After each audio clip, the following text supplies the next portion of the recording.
She spent 8 years making herself smaller. 8 years entering through the side door. 8 years moving his coffee mug 3 inches to the dishwasher 1,412 times, and he never once noticed. Then one night, in front of 30 people, her husband grabbed the back of her head and pushed her face into the birthday cake she had stayed up until midnight to make. His mother smiled. His girlfriend filmed it, and he said, "Relax. It's just a joke." But here's what none of them knew. The hotel they were standing in, her family had owned it since 1983. The investment fund her husband was desperately pitching that night. She controlled it. Every single dollar. And she hadn't said a word. Not once. In 8 years, the woman they thought was invisible had been holding all the keys. This story is for every woman who has ever made herself smaller to fit inside someone else's idea of who she should be and wondered if the real version of herself was still in there, waiting.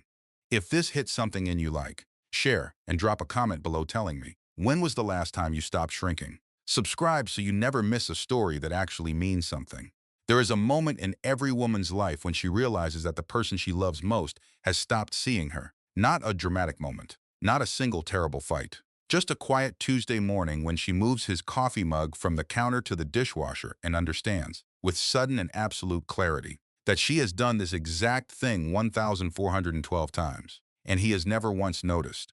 Claire Callahan noticed everything. That was her gift and her burden in equal measure. She noticed the way her husband Derek had started checking his phone before he said good morning. She noticed the particular cologne he wore on nights he said he was working late. She noticed that his mother Sandra had hugged a woman named Amber Pierce before she hugged her own daughter-in-law at the 4th of July cookout, and held Amber's hands afterward the way you hold someone's hands when you are secretly hoping they will become family. Claire noticed all of it. She just hadn't decided what to do with it yet. On the morning of Sandra Callahan's 65th birthday, Claire sat alone in a small cold room at Peachtree Women's Health Center in Atlanta, wearing a paper gown that crinkled every time she breathed, and listened to the most important sound she had ever heard in her life. Her baby's heartbeat, fast and steady and real, 154 beats per minute. The ultrasound technician smiled and turned the monitor so Claire could see the small flickering shape, and Claire pressed both hands over her mouth, because that was the only way she could hold in the kind of joy that had nowhere else to go. She was 16 weeks pregnant, 4 months, and she was completely alone in that room. She had tried to tell Derek 3 times in the past 2 weeks. The first time, he was on a call with his dealership's regional lender and waved her off with one finger without looking up. The second time, she stood in the doorway of his home office and said his name, and he turned halfway around, said he would be with her in a minute, and then talked to someone about inventory forecasts for the next 45 minutes. The third time, she sat beside him at dinner and opened her mouth, and he said, before she could form a single word, that his mother's birthday dinner was the most important event on the family calendar, and he needed her to make sure everything ran smoothly. So Claire had swallowed the news for another 2 weeks and carried it alone, and baked a birthday cake instead.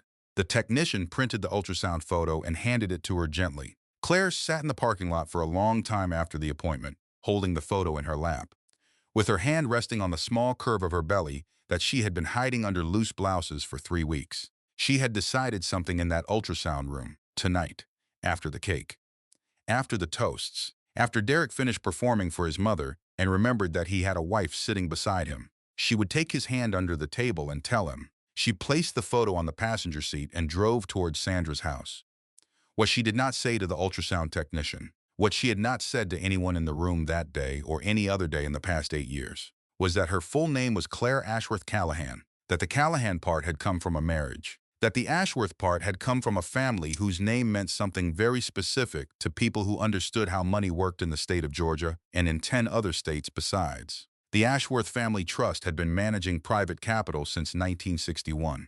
3 generations, her grandmother, who had built it, her father, who had grown it, and now Claire, who was its controlling beneficiary and incoming chairwoman, overseeing $4.2 billion in assets across 11 states, including commercial properties, dealership finance portfolios, and a hospitality affiliate that owned, among other things, the Garrison Hotel in downtown Atlanta, where she had attended charity galas since she was 7 years old.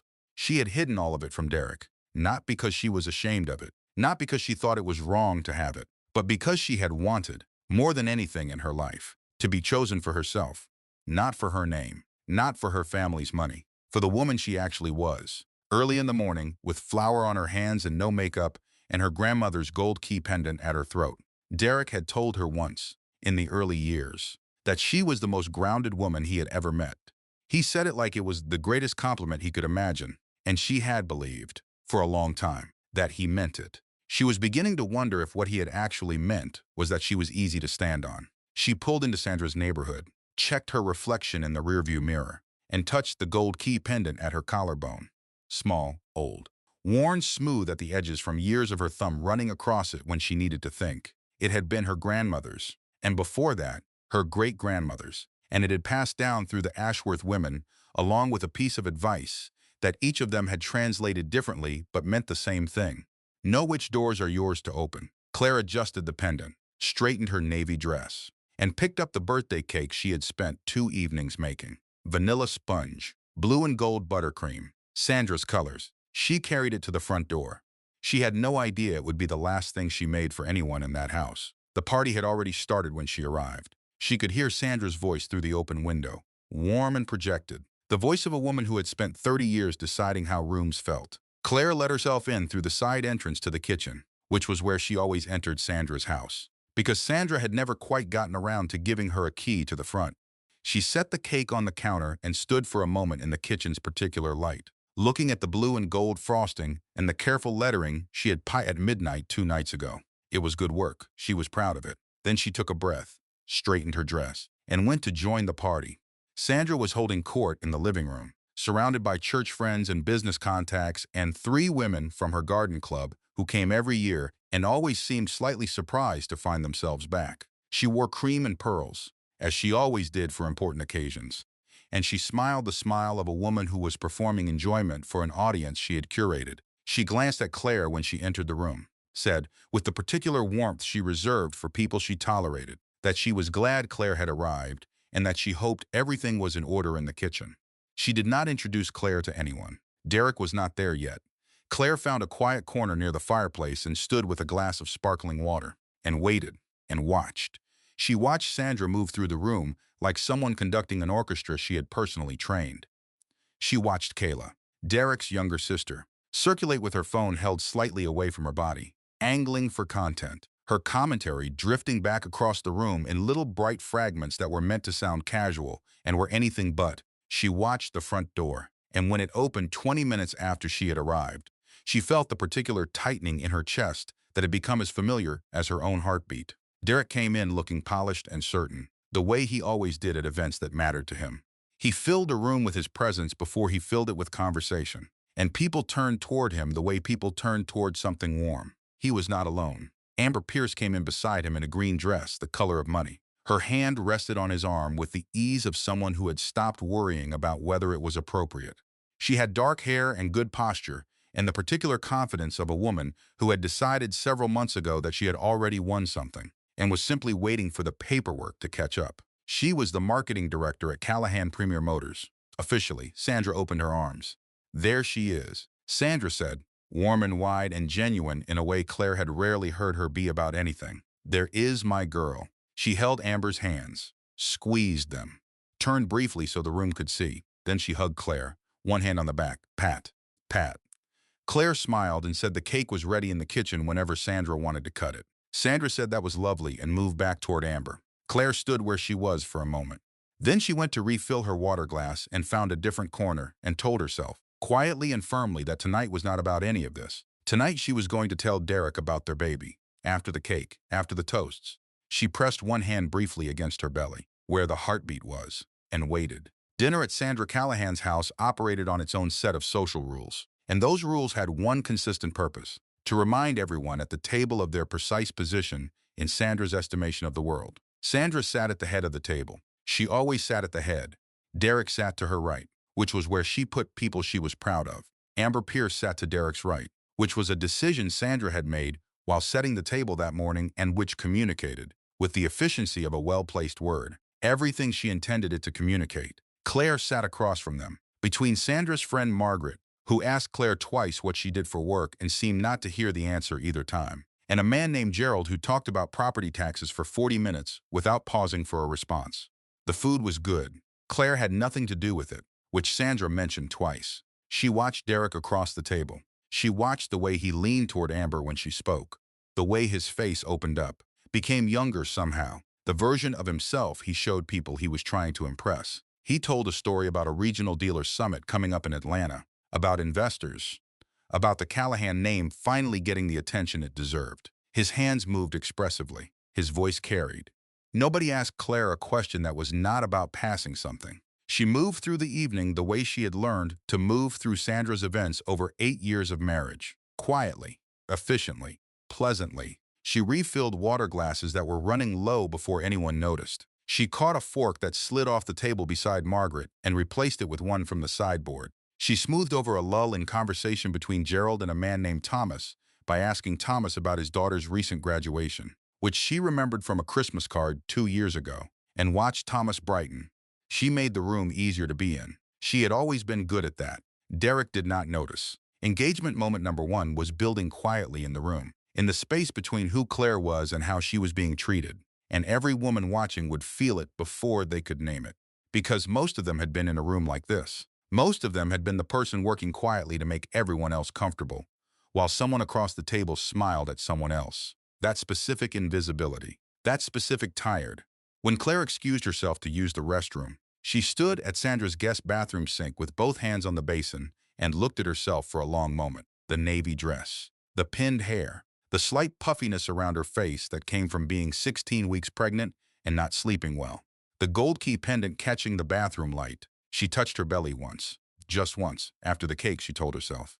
She dried her hands and went back out. Kayla was describing an influencer campaign she was planning for the fall. Something involving outdoor content and sponsored hiking gear. Amber was listening with the attentive interest of a woman who understood that performing enthusiasm for other people's ideas was a useful social investment. Derek was on his phone briefly. Something at the dealership, and Sandra caught his eye and frowned very slightly, and he put the phone away. Claire returned to her seat and picked up her water glass. The evening was almost over. The cake was waiting in the kitchen. After the cake, after the toast, she would reach across and touch Derek's hand and ask if they could step outside for a moment. And she would tell him. She imagined his face. She had imagined it so many times over the past 4 months. And in the best version of her imagining, he looked at her the way he had looked at her once, in the early years of their marriage. Like she was something that surprised him in the best possible way. Like he had not expected to find someone like her and had not quite gotten over the luck of it. She wanted that face. She had been waiting for a moment that would bring it back. She was about to find out how wrong she had been about the kind of moment that was coming. Sandra pushed her chair back and announced with great ceremony that it was time for the cake. Claire went to the kitchen and lifted it carefully with both hands and carried it into the dining room. She set it on the table in the space that had been cleared. The candles were already lit, 65 of them, plus one for good luck, because Sandra had insisted, and the kitchen had smelled like melting wax for the past 10 minutes. The room gathered around the table. Phones came out. Kayla positioned herself at the optimal angle. Sandra made an expression of theatrical delight at the cake and said it was not terrible, which was the highest praise she had offered Claire in 8 years of marriage. Claire smiled and reached for the cake knife. Then Kayla said something that she would think about for a long time afterward. "Oh my gosh," Kayla said, with the brightness of someone who has just had a wonderful idea. "Derek, remember what Dad used to do at Mom's birthday? The frosting thing. He did it every year." Sandra's face changed, softened. The hard-performing edge dropped away for just a moment, and what was underneath was something genuinely tender. "Your father was terrible," she said, in the voice of someone who means it as the warmest possible compliment. Derek grinned. Claire saw it happen in real time. She watched Derek's face shift from polished social smile to something more unguarded, more boyish. His father had died 6 years ago. He had been a man Derek spent his whole adult life trying to become. And here was his mother remembering him warmly. And here was Amber watching from across the table with exactly the expression Derek most wanted to see on her face. And there had been 3 bourbons since 7 o'clock. 3 bourbons. His mother's eyes full of his father. Amber watching. Derek stepped behind Claire. She felt his hand on the back of her head. She had exactly 1 second. Then her face went into the cake. The room made a sound that Claire would remember for a very long time. It was not one sound. It was a sequence. First, the sharp collective intake of breath. The sound of 30 people deciding simultaneously whether what had just happened was funny or wrong. Then the laughter that broke it open. Kayla's first, high and startled, and then Amber's, the kind of laugh that knows what it has accomplished, warm and bright and carrying across the whole room. Then, from the head of the table, no sound at all, just Sandra, settling back in her chair with the particular satisfaction of a woman who has been waiting for something and has finally seen it arrive. "Relax," Derek said from somewhere above her. His voice was still grinning. "It's just a joke." Claire lifted her head. Blue and gold frosting filled her lashes. Sugar was on her lips and her nose and pressed into the crease of her cheek from the table's edge. The birthday cake. The one she had stayed up until midnight making 2 nights ago. The one she had driven to Sandra's with both hands careful on the wheel, was smeared across her face in the colors she had chosen because they were Sandra's favorites. The room was looking at her with that particular curiosity that is somehow worse than laughter. They wanted to see what a woman did when she had been made into a punchline in front of 30 people. Whether she would cry, whether she would yell, whether she would perform forgiveness for their comfort. Claire heard her own breathing, and beneath the table, where no one could see, her hand pressed flat against her belly, where the heartbeat was. 154 beats per minute. She was shaking, not from anger, from something older and quieter than anger, something that had been building in her for a long time and had finally found the exact shape of itself. She reached for the nearest linen napkin. She wiped her eyes first, then her mouth, then, carefully, the gold key pendant at her throat. Amber's phone was pointed at her, still recording. Claire looked at the phone for exactly half a second. Then she looked at Derek. Then at Sandra. She said it quietly, almost gently, the way you say something you mean completely. "Enjoy the cake." She stood up, turned, walked out of the dining room. Behind her, she heard the laughter try to restart. It sounded thinner than before, like something had gone out of it, like a joke that has kept going past the moment when it was still funny, and everyone in the room knows it, but nobody wants to be the first to say so. She walked through Sandra's kitchen and out the side door and across the carefully maintained lawn to the driveway. She got into her car. She put both hands on the steering wheel. She did not start the engine. For a few minutes, she sat completely still in the dark and let herself feel the full weight of what had just happened. Not just tonight, all of it. 8 years of coffee mugs, 3 inches from the dishwasher. 8 years of entering through the side door. 8 years of being introduced at parties as Derek's wife, as though that were a sufficient description of a human being. 8 years of waiting for the version of Derek who had looked at her like she was something that surprised him. Her phone buzzed. A text from Kayla. "Sorry that got out of hand. Mom loved the cake, though." She put the phone face down on the passenger seat. Another buzz. Derek this time. "Don't make tonight dramatic. Mom is upset enough." She read it once, set the phone down. He had pushed her face into a birthday cake. His mother had smiled. His girlfriend had filmed it. And somehow, in the narrative Derek was already constructing in real time, Claire was the one making the evening difficult. She looked at the ultrasound photo she had tucked into the passenger side visor that morning. The small flickering shape, the heartbeat nobody had heard but her. She called Beth. Beth Hargrove answered before the second ring. "Claire, talk to me. I'm in a parking lot 3 blocks from Sandra's house." Claire said, "I'm okay. I just need a minute." "What happened?" Claire told her. She kept her voice flat and factual because that was the only way she could get through it without stopping. There was a long silence on Beth's end. Then Beth said, very carefully, "Come to my place. Right now. I have sparkling water and that good brie you like, and I will not say a single thing that isn't useful." Claire looked at the ultrasound photo again. "He doesn't know about the baby yet," she said. Beth was quiet for a moment. Then gently she said, "Claire, he just pushed your face into a birthday cake while you were pregnant. Maybe this is information you get to hold on to until you're standing on solid ground." Claire considered this. She thought about the feeling she had carried all day, the plan she had built in the ultrasound room that morning, the hand reaching across under the table, the face she had been imagining for 4 months. She thought about Derek's text. "Mom is upset enough. I'm going home," she said. "I need to tell him tonight. He deserves to know." Beth said nothing for a moment. Then quietly, "You deserve to be okay first." "I'll be fine." She started the car. She was wrong about that. The house was dark when she arrived, except for the porch light. She let herself in and stood in the front hallway for a moment. The house that Derek called his whenever he wanted to sound important. His mortgage, his roof, his rules. He had a way of talking about the house that implied a kind of permanent ownership, the way confident men talk about things they believe belong to them by right of occupation. Claire moved through the kitchen quietly. She put the kettle on. She looked at the cake boxes she had brought back, the extra buttercream in a bowl, the clean spatula, the folded apron. She stood with her hand on the counter and looked at all of it, and something almost broke in her chest. Not because of the cake, because of the hours she had spent making it for a woman who had watched her son push her face into it and smiled. She heard Derek's car in the driveway at 10:17. He came in already loosening his tie. He stopped when he saw her, and his expression did the small, complex thing it did when he had been caught doing something he had not decided whether to apologize for. "You left without saying goodbye," he said. Claire stood by the kitchen counter with her hands around her mug. "I said enough," she said. He dropped his keys into the bowl by the door. "It was just a joke." "Claire, you used to be able to laugh at yourself." She looked at him directly. She said, "Was it funny to you?" He exhaled. His face tightened in the particular way it tightened when he was about to say something he knew would land badly. She took a breath. "Derek, I need to tell you something." She put the mug down. Her hands were steady. "I'm pregnant." 16 weeks. The silence that followed lasted long enough that she counted her own heartbeats inside it. Derek sat down on the kitchen stool slowly. His face went through several things she could not quite read. "Why didn't you tell me sooner?" he said. His voice was not warm. "I was trying to find the right moment." 16 weeks. Claire, that's 4 months. He paused. 4 months, and you said nothing.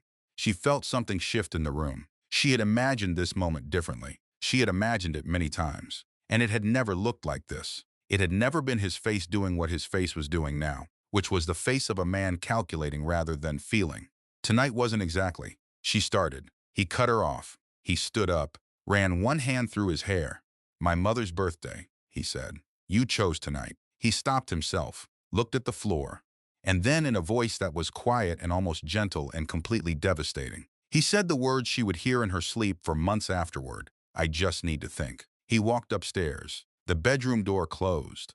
Not slammed. Closed. The careful, considered click of it was somehow worse than anything louder would have been. Claire stood in the kitchen of the house her husband called his, 16 weeks pregnant, alone in a way she had not felt since she was very young, and listened to the silence on the other side of that door. She did not cry. Not yet. She picked up her mug, drank her tea, let the kettle's cooling be the only sound in the room. Then she picked up her phone and looked at it for a long time. She put it down without opening anything. She went upstairs, opened the door to the small office at the end of the hall that Derek called her hobby space, and sat down at her desk in the dark, and breathed. Derek was gone before Claire woke up. His side of the bed was cool. The coffee mug was on the counter, 3 inches from the dishwasher.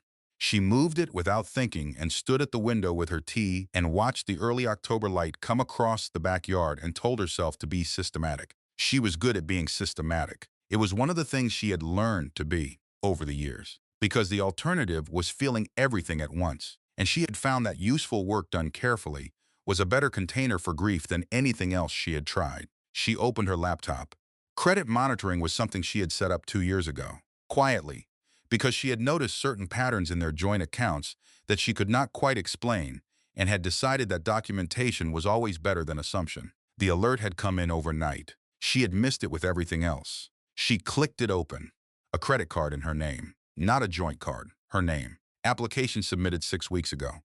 Current balance $11,422. She pulled the itemized statement. Boutique hotel, downtown Atlanta, 2 nights, $890. Jewelry store, Buckhead, $2,800. And then, on the third line, in the ordinary font of a standard financial statement, the most extraordinary thing she had ever read. Amber Pierce, gift wrap, customer pickup. She read it again. Delta Airlines, 2 tickets, Miami, Florida. Amber Pierce listed as traveling companion. Dinner reservation, Friday, 2 guests, $340. She sat at the kitchen counter for a very long time. The morning light moved across the floor the way morning light does, slowly and without any awareness of what it is illuminating. Outside, a neighbor's dog barked twice. A car passed on the street. Claire downloaded every page of the statement. She forwarded it to her personal encrypted email address. She took screenshots of the account number, the application date, the merchant records, the pickup names. She saved everything twice, in 2 different places. And her hands were entirely steady while she did it, because she had learned a long time ago that the moments when you most want to fall apart are exactly the moments when you cannot afford to. She knew what she was looking at. It was not just infidelity. She had suspected the infidelity for months, had suspected it with the particular certainty of someone who notices everything. This was different. This was her name being used without her knowledge to fund another woman's life. This was her credit being leveraged for hotel rooms and jewelry and airline tickets, while she was home making birthday cakes and carrying a baby she had not yet found the right moment to announce. This was information. And information, her grandmother had taught her, was the most useful thing in the world, as long as you knew how to hold it. She closed her laptop. She stood up too fast. The cramp came low and sudden, and she put both hands on the counter and breathed through it, and felt the cold specific terror of a woman who is pregnant and knows what cramping can mean. She called Dr. Patricia Owen's office while she was still at the counter. They told her to come in immediately. The drive took 20 minutes. She remembered almost none of it. She parked and walked in and answered the receptionist's questions and sat in the waiting room with her hands folded in her lap and her mind doing the quiet catastrophizing that pregnant women do when something feels wrong. She thought about the heartbeat she had heard yesterday. She thought about 154 beats per minute. Fast and certain and real, doctor. Owen saw her within the hour. The ultrasound room was cool and very quiet. The baby is okay right now, Dr. Owen said first, before anything else, because she was a doctor who understood what needed to be said in what order. I need you to hear that clearly. The baby is okay, Claire exhaled, but your blood pressure is significantly elevated, doctor. Owens continued. There is some spotting. Your body is telling us something. Claire, have you been under significant stress? The question was so reasonable, and the answer was so enormous that Claire sat with it for a moment before she spoke. A little, she said. Dr. Owens looked at her over the clipboard with the particular look of a woman who has been practicing medicine for 20 years and knows when a patient is understating things by approximately 1,000%. I need you to rest, she said. I mean, genuinely rest. And I need you to understand that whatever is driving this level of physiological stress, your body is now treating it as a medical issue. The baby needs you to take that seriously. Claire nodded. The baby is okay. Dr. Owens said again, go home. Rest, call me if anything changes. Claire sat in the parking lot for a long time after the appointment. The baby was okay. She held those 4 words carefully, like something she could not afford to drop. But in the space around them, other things were crowding in. The credit statement, Amber's name on the pickup receipt, 2 nights at a hotel downtown, 2 tickets to Miami, all of it while Claire sat home at 16 weeks pregnant, making birthday cakes. Waiting for the right moment, she took out her phone. Not the personal one, the other one. The slim corporate device she kept in the locked drawer of her office. The one connected to the Ashworth Capital secure network. The one with the attorney's number saved under a contact called DH. Diane Harmon answered before the second ring. Tell me what you have, Diane said. She always said it exactly like that. No hello, no preamble. Just the assumption that when Claire called, there was something worth talking about. Claire told her. She was very organized about it. The credit alert, the statement, the pickup receipts. She named the amounts and the dates and the merchants in order. Then she told Diane about the birthday party.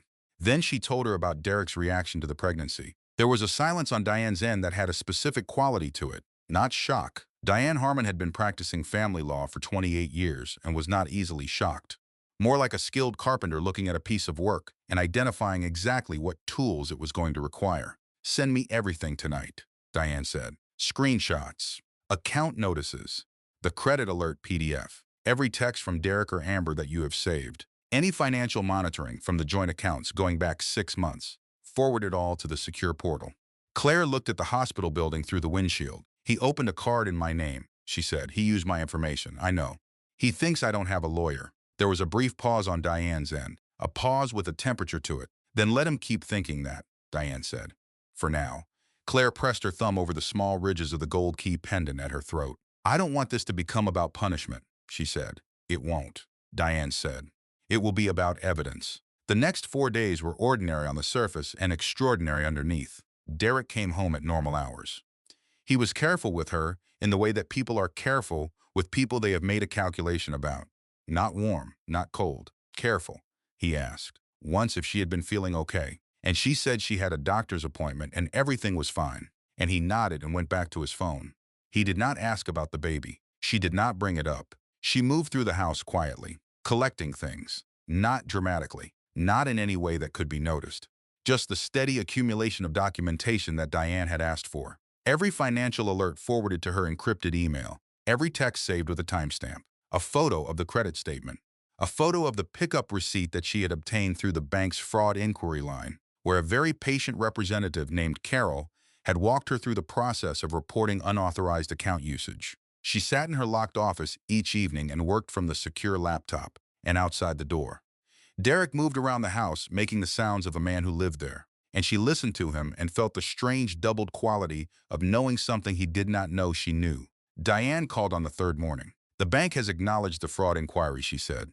"The credit application was submitted electronically from a device associated with your household network. We have the IP address. We have the submission timestamp. The pickup receipt for the clutch has been preserved through the merchant's records." Claire looked out the window. "How many accounts?" She said. "We have confirmed 2 so far," Diane said. "We are still pulling credit reports across all 3 bureaus. There may be more, 2, at minimum." Claire thought about the hotel bill, the jewelry, the airline tickets, the dinner reservation. She thought about Amber in the green dress at Sandra's party, laughing while frosting slid down Claire's face. A phone pointed at her.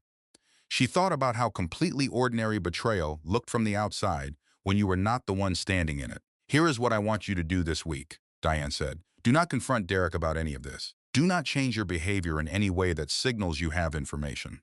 Continue exactly as you have been. Rest. Attend your prenatal appointments. Document everything. We have approximately 10 days before the Ashworth Board requires your decision on the summit framework." Claire had not yet told Diane about the summit. "Actually," she said, "I need to tell you something." She pulled up the Ashworth Capital secure portal on the corporate device, found the file she had been looking at for the past week, sent it through the secure channel. Diane was quiet for a moment while she read. Then she said, very quietly, "He has a capital pitch submitted to Ashworth Capital." "Yes," Claire said, "his dealership is on the distressed review list." "Yes. And he has no idea that you are the controlling beneficiary of the fund he is petitioning." "No idea at all." Another silence. Longer this time. "Claire," Diane said carefully, "I want you to understand something. This is a significant piece of information. It changes the landscape of this entire situation, and it needs to be handled very precisely. Because the moment it becomes personal rather than procedural, we lose ground." "I know," Claire said. "Business decision first." Always she heard Diane breathe out slowly. "I am going to call Robert Whitfield," Diane said. "And then we are going to have a conversation about the next 10 days. "Good," Claire said. "And Diane." "Yes. Find out everything you can about a company called Pierce Advisory Group." There was a pause. Diane said, though her voice suggested she already had a suspicion. "Because Amber Pierce is very good at her official job," Claire said. "But I think that might not be all she is doing for the dealership." She could hear Diane writing something down. "I will call you tonight," Diane said. She did. Pierce Advisory Group was a limited liability company registered in the state of Georgia 14 months ago. It had one listed member, Amber Pierce. It provided, according to its state registration, marketing and business development consulting services. In the past 14 months, Callahan Premier Motors had paid Pierce Advisory Group $340,000 in consulting fees. The payments appeared as a line item in the dealership's operating budget under the category of marketing and brand development. In the same period, Callahan Premier Motors had reported to its regional lender that its operating margins had improved by 11% and its expenses had decreased. The consulting fees had not appeared in the expense documentation submitted to the lender. Claire sat with that for a long time. "He was paying her from the dealership," she said. "Yes," Diane said, while telling the bank the expenses were down. Diane said nothing, which was its own kind of answer. "He has been running 2 sets of books," Claire said, not in those words, but functionally. "We need the forensic accountant," Diane said. "I will have someone on this by Monday." Claire looked at the corporate device, then at the personal one. "Tell me about Robert Whitfield's timeline," she said. "For the summit, 14 days, Diane said. "The Southern States Dealer Excellence Summit is at the Garrison Hotel in Atlanta. Robert needs your authorization on the restructuring framework before the event. Your signature, not a proxy. You are the controlling beneficiary. This is your decision." "I know it is," Claire said. "Do you know what you want to do yet?" "No," she said, "not yet. I want the full picture first." "That," Diane said, "is the right answer." She paused. "Get some sleep," she said. "For the baby." Claire touched the pendant at her throat. "I will," she said. She did not. She sat in the office for another hour, reading through Ashworth Capital's portfolio files, cross-referencing the Garrison Hotel's ownership structure, and thinking about the particular shape of the next 14 days. Her grandmother had told her once that the most important thing about having power was knowing exactly when to use it and exactly how much. Too early and you show your hand before the game is finished. Too much and you become the thing you were trying to correct. The right amount, at the right moment, in the right room. Claire had been patient for 8 years. She could be patient for 14 more days. 10 days before the summit, Diane called with news that Claire had not expected. Derek's attorney filed this morning, Diane said. Her voice was measured in the specific way it got when the news was bad, and she was controlling how she delivered it. Claire was in her car in the parking lot of her grocery store. She put the phone on speaker and set it on the dash. Filed what? She said. An emergency motion, Diane said, requesting protective custody rights over the unborn child. The words landed in a very specific order, each one slightly more impossible than the last. Claire said nothing, Diane continued. The filing cites your departure from the birthday party as evidence of emotional dysregulation. It references your, and I am quoting directly, inability to manage interpersonal conflict in a composed manner in family settings. It describes a pattern of isolating behavior inconsistent with a stable co-parenting environment. I left a party, Claire said. I left a party where my husband pushed my face into a birthday cake. Yes, Diane said. And he submitted the video of that event as evidence of your instability. The world went very quiet. He used the cake video. Yes. He pushed my face into a birthday cake and then submitted the video as proof that I am emotionally unstable. That is what has been filed. Yes. Claire looked through the windshield at the ordinary parking lot, at people pushing carts and loading groceries into cars and going about the regular business of a Tuesday morning. Why, she said. Not as an emotional question, as a strategic one. Diane understood the distinction. He wants you to sign the settlement agreement before the summit, Diane said. His attorney's note makes that explicit. He believes that if he can create enough legal pressure quickly, you will prioritize ending the conflict over examining what you are being asked to give up. He is betting that you do not have the resources for a prolonged fight. He is betting that fear will move faster than information. She paused. He is wrong on both counts. Claire breathed slowly. In for 4 counts. Out for 4 counts. Something she had learned from a therapist years ago that she had never stopped using. What do we do? She said, we do not respond emotionally, Diane said. We respond correctly. We file a full legal response documenting the circumstances of the birthday party in accurate sequence, including the physical act captured on the very video he submitted. We counter with your prenatal records, your medical history, your documented communications. We request immediate discovery on all financial accounts associated with the Callahan household. And we engage our own family law specialist to address the custody motion directly. And Pierce Advisory Group, Claire said. And Pierce Advisory Group, Diane confirmed. The forensic accountant has found additional payments going back 18 months. The total is now closer to $400,000. We are also seeing discrepancies in the lender documents that go beyond sloppy accounting. Claire thought about Derek at Sandra's dinner table, telling everyone about the Callahan name and investors and the summit, and how finally people who mattered were paying attention. She thought about what it must feel like to know, underneath all of that performing, that your company was quietly drowning while you were smiling at cameras. He has been terrified, she said quietly, not as an excuse, just as an observation. Yes, Diane said. Terrified people do terrifying things. Set up a call with Robert for tomorrow morning, Claire said. I want to review the full restructuring framework before I make any decisions about the summit. I will have him available at 8, Diane said. And Diane, yes, file the response today. It is already drafted, Diane said. I simply needed to confirm your authorization. You have it. She started the car. She drove home. She carried her groceries inside and put them away carefully, one at a time, the way she always did. And the house around her felt different from how it had felt that morning, though nothing visible had changed. Knowledge does that. It changes the texture of familiar rooms. That evening, while Derek was downstairs on a call, she could hear faintly through the floorboards. Claire sat at her locked office desk and pulled up the Ashworth Capital property files and found the Garrison Hotel entry one more time. Garrison Hotel, downtown Atlanta, Ashworth Hospitality affiliate, held in trust since 1983. Her father had brought her to the Garrison for her 7th birthday. They had sat in the lobby and eaten chocolate cake, and he had told her, in the patient way he explained things, that the building around them belonged to their family, and that belonging was a quiet thing, not a loud one, and that the best kind of power was the kind that did not need to announce itself to be real. She was beginning to understand exactly what he had meant. She closed the file, got ready for bed, lay in the dark on her side of the mattress and put one hand on her belly. 154 beats per minute. 14 days. She could do 14 days. It was Beth who said what needed to be said. Claire had been holding everything carefully for 10 days. She had been systematic and composed and document-focused and all the things that Diane needed her to be, and she had done it well. But on the evening of the 11th day, she drove to Beth's apartment on the west side of Atlanta without quite planning to, and Beth opened the door before she could knock and said, "Come in and put the kettle on," and did not ask a single question until Claire was sitting on the couch with both hands around a mug of chamomile tea. Then Beth said, simply, "Tell me how you actually are." And Claire, who had been very good for 11 days, started crying, not the composed kind of crying, not the controlled, dignified kind that Claire usually managed, the real kind that comes from somewhere below the strategic thinking and the documentation and the careful breathing, from the part of a person that does not have a plan and is simply sad. She cried for the 2 evenings she had spent making the birthday cake. She cried for Derek's face when she told him about the baby, the calculating quality of it.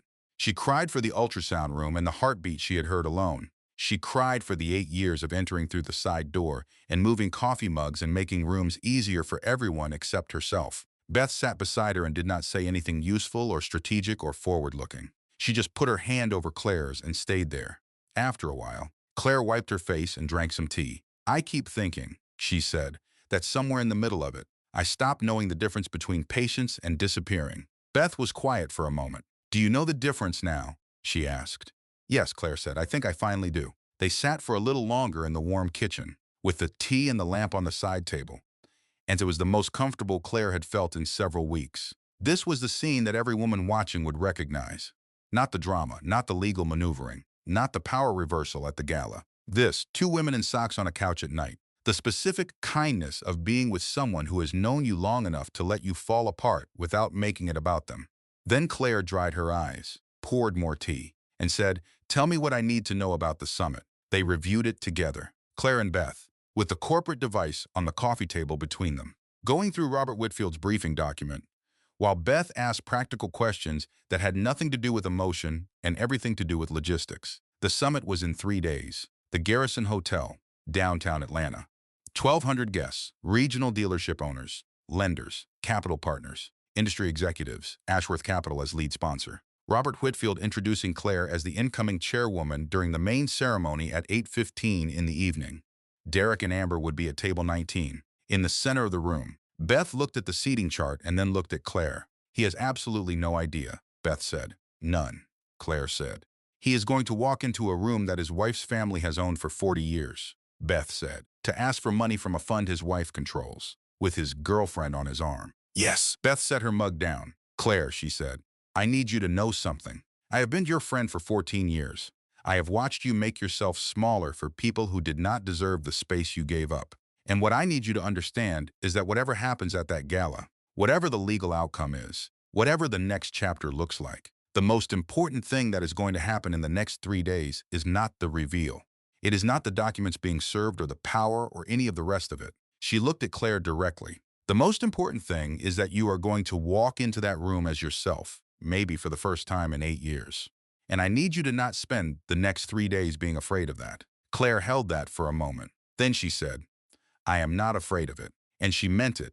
She drove home that night through the quiet Atlanta streets with the windows down, and the October air came through cool and clean. And she thought about her grandmother and the key pendant, and the difference between patience and disappearing. And she felt, for the first time in a long time, like she was standing on ground that was actually hers. The morning of the day before the summit, 2 envelopes arrived by courier. Claire was in the kitchen when the doorbell rang. She answered the door in her robe with a cup of tea in her hand, and the courier asked for her signature on both. She signed and took them inside and set them on the kitchen table and looked at them. One was thick, cream-colored, addressed to Claire Ashworth Callahan through the Ashworth Capital Executive Office. The second was white, plain, marked with the return address of a law firm she recognized as Derek's. She made herself finish her tea before she opened either one. She opened Derek's first. The divorce petition was clean and efficient and used the specific language that legal documents use when they want to be painful without appearing to be. It requested the dissolution of the marriage of Derek James Callahan and Claire Ashworth Callahan. It demanded that she vacate the family home within 21 days of the filing date.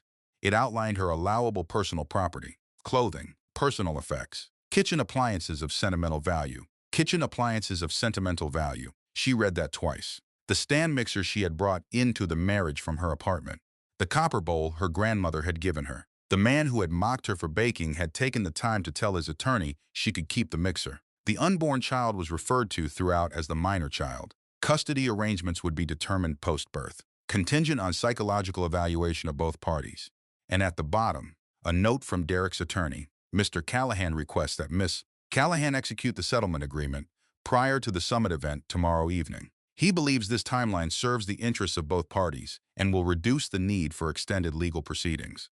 She set the papers down. She opened the cream envelope, her Ashworth Capital credentials, a private entrance badge with her name and the word chairwoman printed beneath it, a briefing card from Robert Whitfield's assistant outlining the evening's agenda, and a handwritten note in Robert's precise, old-fashioned script. Dear Claire, executive reception prepared for your arrival at the garrison. Final restructuring packet available on secure tablet at check-in. We are proud to welcome you home. Robert, she read the note once, folded it carefully, and returned it to the envelope. Then she looked at the divorce papers and the credentials side by side on the kitchen table and thought about what her life looked like from the outside, from the perspective of someone who did not know what she knew. A woman asked to leave a house she had lived in for 8 years, given a list of what she was allowed to take. A woman being handed the beginning of a new chapter by the people who had been quietly protecting her interests while she was busy being invisible. She sat with both of those things. Then Derek called. She answered. His voice was warm, the careful, practiced warmth he used when he wanted something. He said her name the way he used to say it, before everything. And for a moment she recognized the quality of the voice and felt the ghost of something she had spent 8 years loving. Claire, he said, I know this has been difficult. I want to handle this the right way.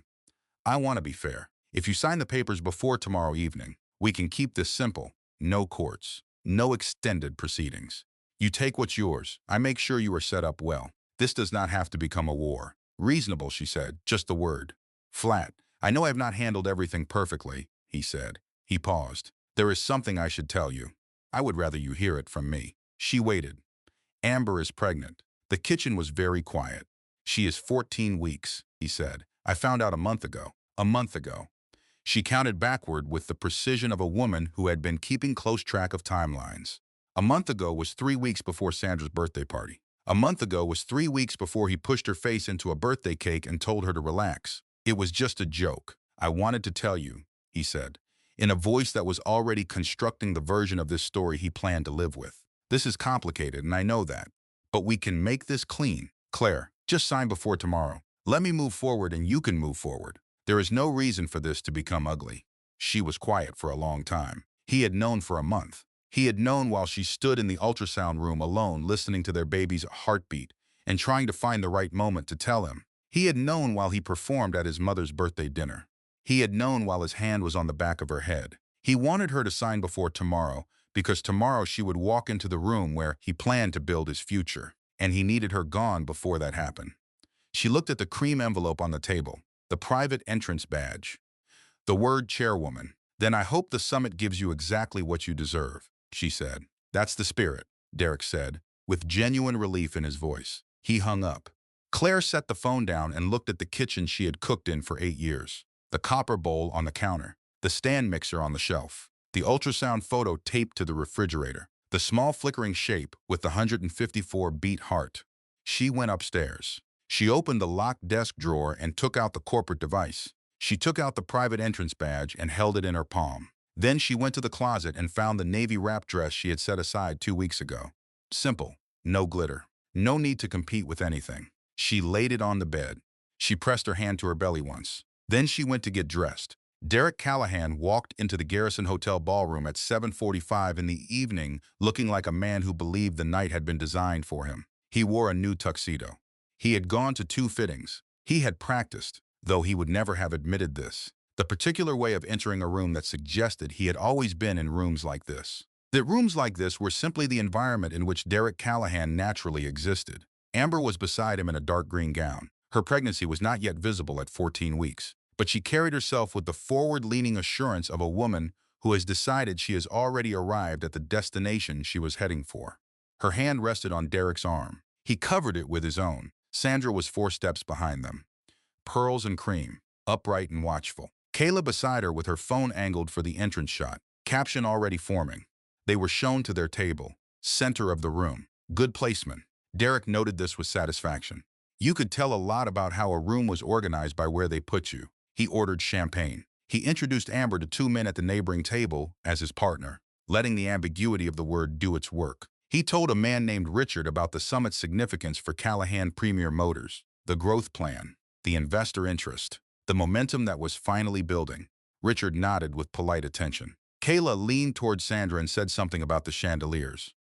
Amber pressed her fingers lightly against Derek's arm. He looked around the room with the practiced ease of a man performing ease, and thought that this was the night things turned.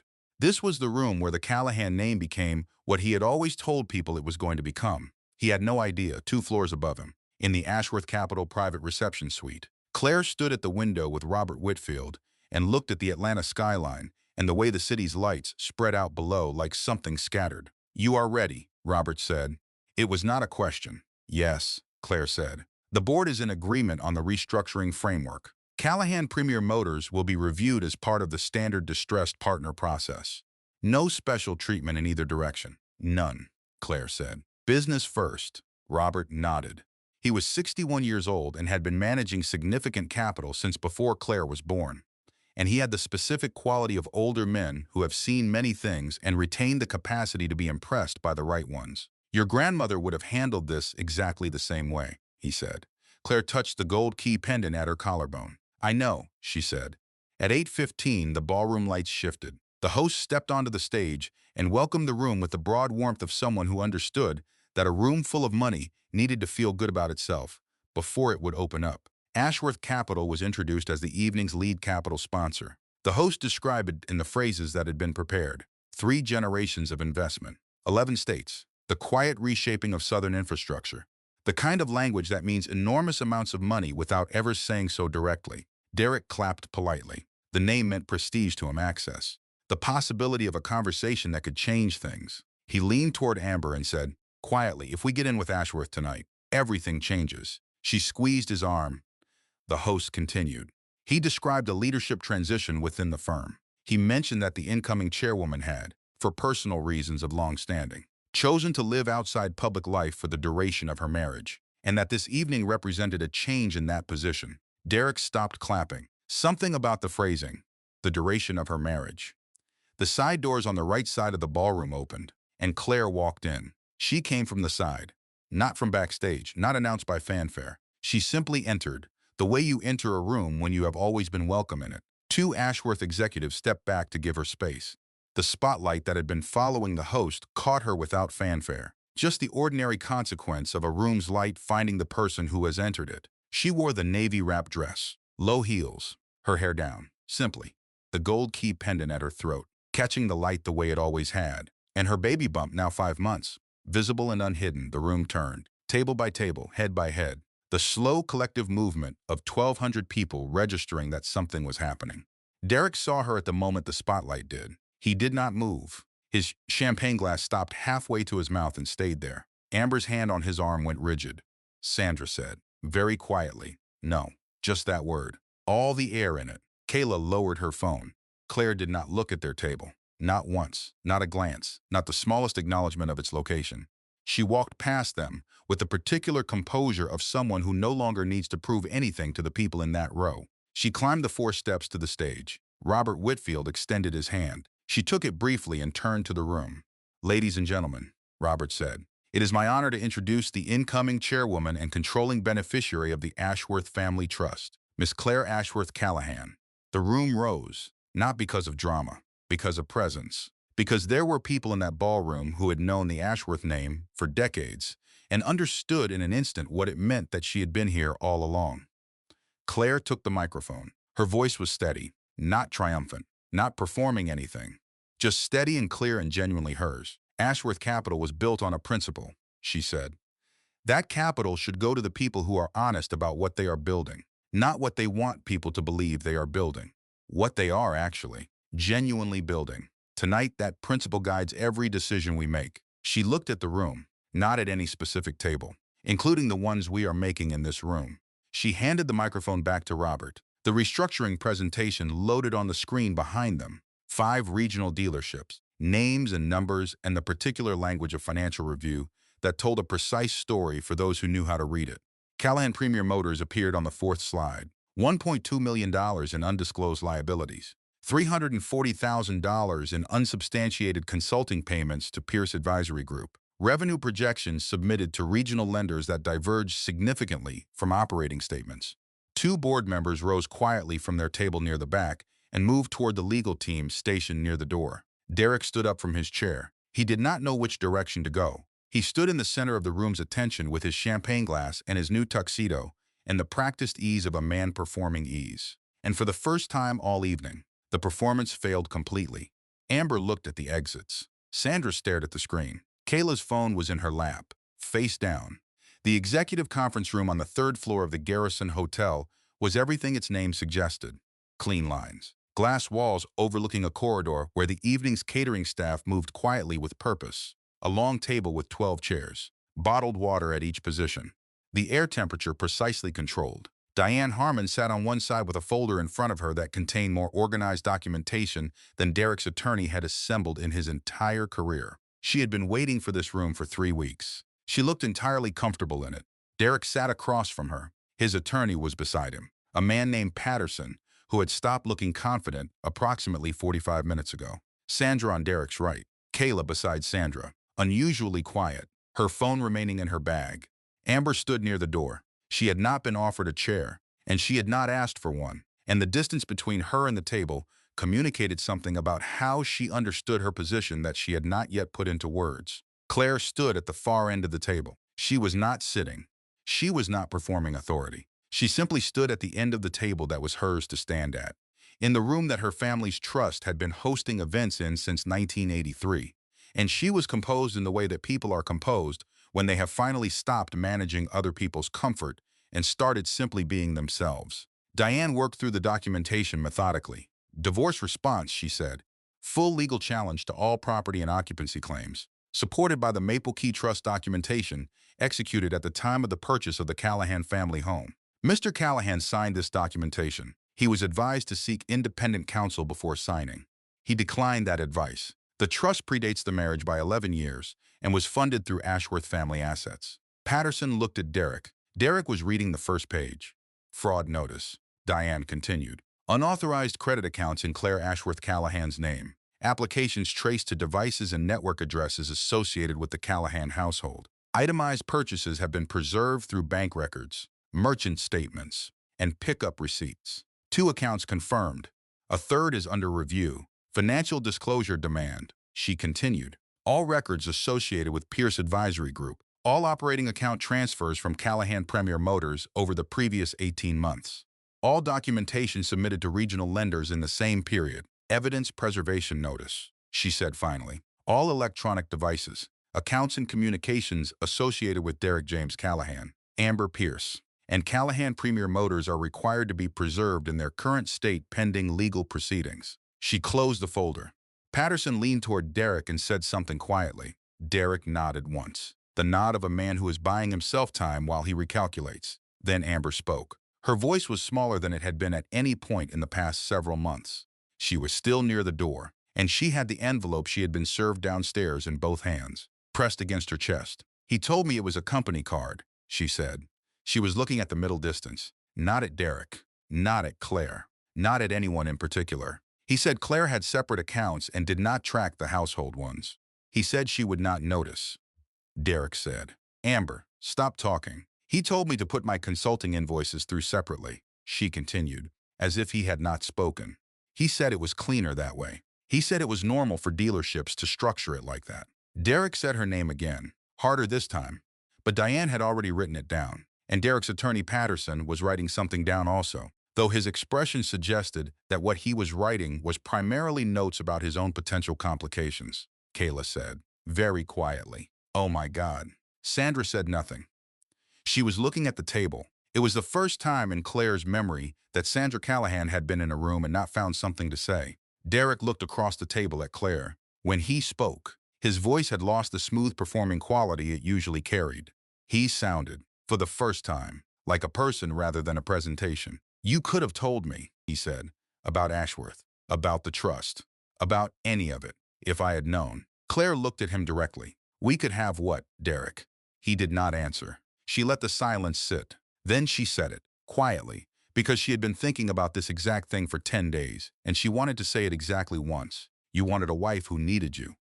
I gave you that for 8 years, she said. I made myself smaller, and I made rooms easier, and I waited for you to choose me the way you chose me at the beginning. You used those 8 years to build a different life, in accounts opened in my name, with a woman you paid from your operating budget, while I was home pregnant and trying to find the right moment to tell you that we were going to have a child. And now you are standing in a room that my family has owned since 1983 and asking me what we could have done differently.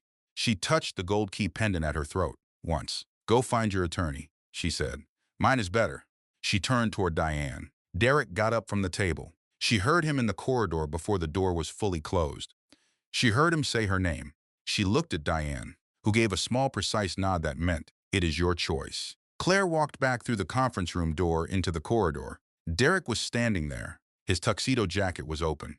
His tie was slightly wrong. He looked like what he was, which was a man who had built a performance for 20 years and had just watched the scaffolding come down. I did not know, he said, about Ashworth, about any of it. If I had known who you were, if you had known I was powerful, Claire said, you would have treated me better. He looked trapped by the question. She had not asked it to trap him. She had asked it because she needed the answer confirmed, out loud, in this corridor, on this evening, so that she could carry it correctly into whatever came next. His silence was the answer. She nodded once. That is why I did not tell you, she said. She walked back inside. 3 months later, the settlement was finalized. The prenuptial agreement Derek had signed and dismissed and never read was enforced in full. The Maple Key Trust documentation was verified and uncontested. Derek's attorney advised him that challenging the property in court would be expensive and very public and would almost certainly fail. He signed. The fraudulent credit accounts were documented through bank records, device logs, and preserved pickup receipts. A civil judgment was entered. The amount was significant. Pierce Advisory Group was dissolved. The forensic accounting produced a final figure of $387,000 in redirected dealership funds.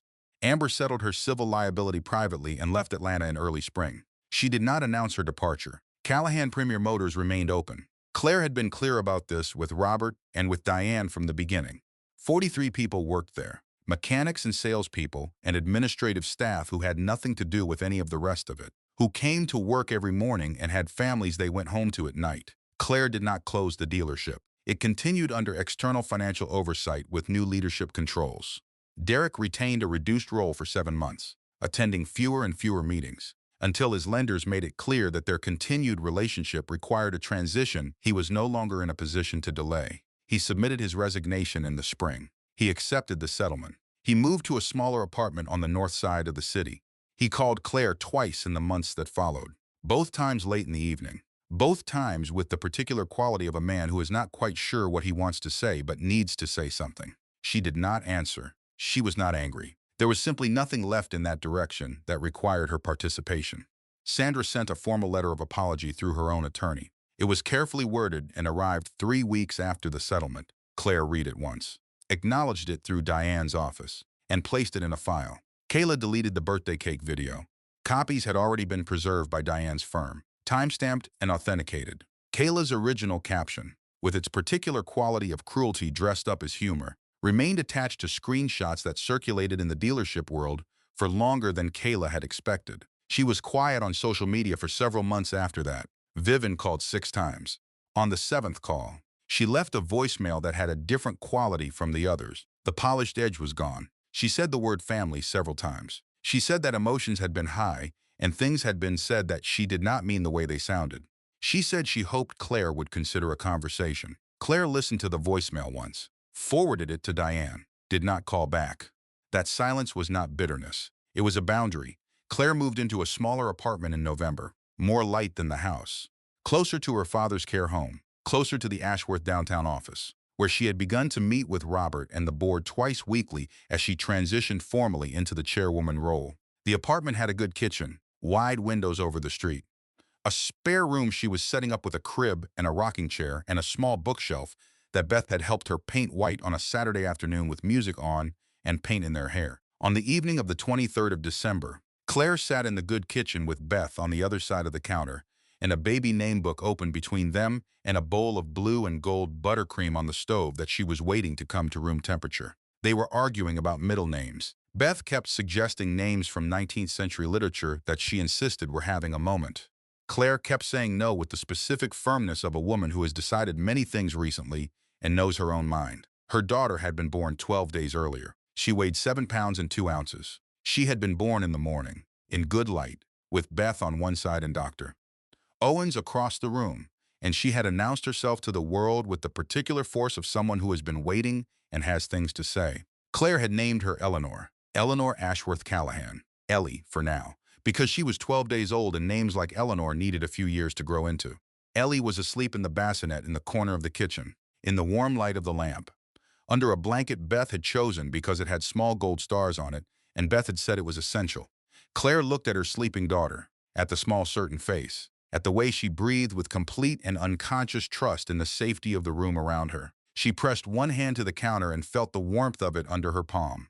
She thought about the Ashworth family trust, and the property files, and the gold key pendant that had belonged to 3 generations of Ashworth women before her. She thought about her grandmother's advice, the version of it that each of them had translated differently and meant the same. She thought about what it meant to know which doors were yours to open, and what it meant to stop handing the key to people who did not know what it was for. She thought about 8 years of coffee mugs 3 inches from the dishwasher.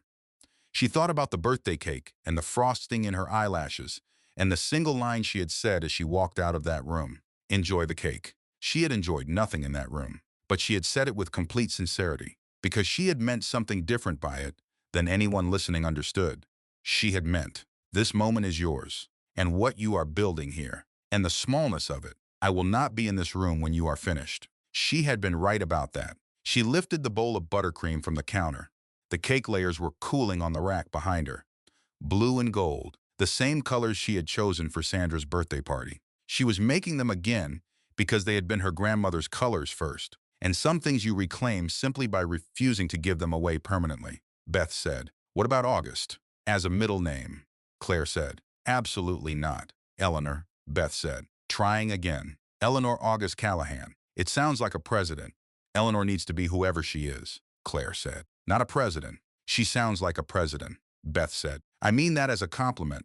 Ellie made a small sound from the bassinet. Both women looked. The baby settled, breathed, continued sleeping. Claire spread the first layer of buttercream with the offset spatula she had brought from the old house. The one Derek's attorney had listed by name in the settlement documents. Kitchen appliances of sentimental value. She had found that line both insulting and accidentally accurate. The spatula was sentimental, not because she needed permission to keep it, because it had belonged to her grandmother, and before that to her grandmother's mother, and it had been used to make birthday cakes and Christmas cakes and a wedding cake, and now this, a December cake in a new kitchen, in a smaller and better apartment, with the good smell of vanilla and sugar in the air. She finished the first layer. Started on the second, Beth poured more tea. Outside, the city was doing its December thing. Lights in the windows of the buildings across the street. A cold rain starting against the glass. The ordinary beautiful noise of Atlanta in winter. Eleanor Ashworth Callahan slept on, in the gold-starred blanket, in the warm room, in the life her mother was building. Claire spread the last of the buttercream across the top of the cake, smoothed it, stepped back and looked at it. Blue and gold. Good work. She pressed her hands flat on the counter for a moment, feeling the warmth of the kitchen, the weight of the quiet. The particular peace that comes not from the absence of difficulty, but from finally, after a very long time, standing on ground that is genuinely yours. The gold key pendant rested against her chest, warm from her skin. Not heavy at all. It had never been about locking anyone out. It had always been about knowing which doors were yours to open. She was beginning to understand all of them. She picked up the cake knife, looked at Beth. Middle names can wait, she said.